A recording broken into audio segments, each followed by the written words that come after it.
மணப்பெண்ணின் பிரத்யேகமான திருமணம் விவாஹா தி சென்னை சில்க்ஸ்.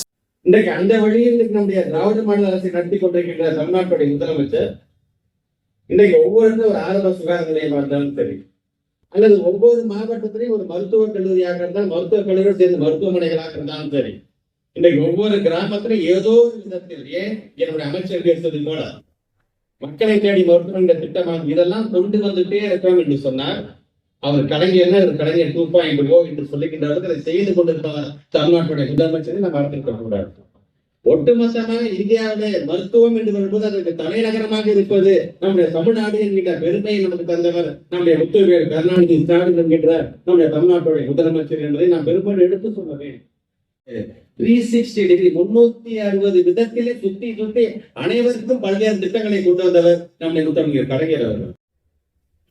சென்னையிலிருந்து காஞ்சிபுரம் வரீங்க, திருப்பெரும்புதூர் வழியா வரீங்க, உரகடகம் வழியா வரீங்க, எத்தனை இண்டஸ்ட்ரியை பார்க்கணும், எத்தனை தொழிற்சாலைகள்.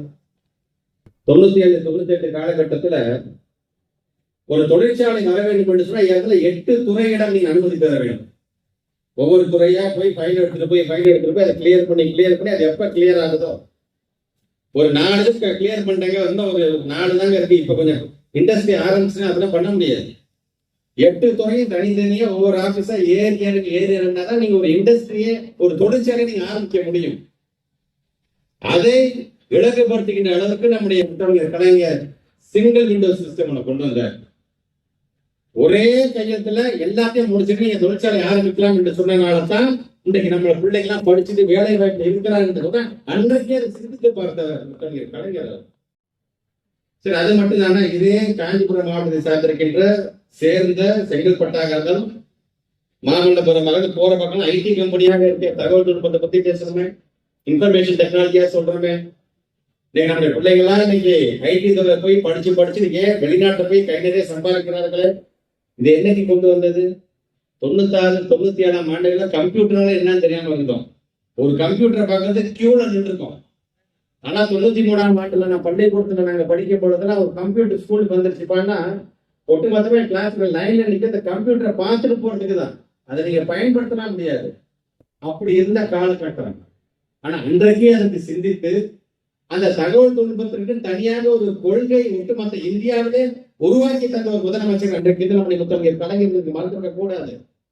அதனால்தான் இந்த சட்டமன்றத்திலே வாய்ப்பு கிடைக்கும் போதுதான் சொல்வேன், அடுத்த தேர்தலை சிந்திக்கின்றவர்கள் மத்தியில் அடுத்த தலைமுறையை சிந்திக்கக்கூடிய இயக்கம் திராவிட முன்னேற்ற கழகம் என்று நான் பெருமையோடு எடுத்து சொல்வேன். நான் தன்னுடைய 13வது வயது கோடி வந்த இந்தி பெண்ணை கேள்வி தேடி வந்த கோடை உள்ள நாடு இதுவரை போர் பலனை பாடிட்டு அதே தமிழ் மொழிக்கு தன்னுடைய 86 வயசுல செம்மொழி அந்தஸ்தை பெற்றுக் கொடுத்தார் பார்த்தீங்களா, அந்த முத்தத்தை கலைஞர் பற்றி எடுத்துக் கொண்டிருக்கிறது. அது மட்டும் தான் செய்தாங்க. ஒவ்வொரு கிராமத்துடைய மேம்பாட்டிற்காக அனைத்து கிராம அண்ணா மலைமலர்ச்சி திட்டத்தை கொண்டு வந்தது எங்களுடைய கலைஞர். சரி, அது மட்டும்தான் செய்தார் சொன்னா பெண்கள் தன்னுடைய சொந்த காலில் நிற்க வேண்டும் என்பதற்காக சுய உதவி குழுக்களை கொண்டு வந்தது எங்களுடைய கலைஞர். சரி, பெண்களுக்கு திருமண உதவி தரணுமா? திருமண உதவி தரேன். ஆனா நீ படிக்கிறியா? 8வது வரைக்கும் படிச்சவன் இவ்வளவு தரேன், 10வது வரைக்கும் படிச்சவன் இவ்வளவு தரேன், 12வது வரைக்கும் படிச்சவன் இவ்வளவு தரேன் என்று அந்த திருமண உதவி தொகை என்ற விதத்திலும் பெண்களை உறுதி செய்தாரே, அது எங்களுடைய கலைஞர் என்று எடுத்து சொல்லுங்கள். மணப்பெண்ணின் பிரத்யேகமான திருமணம்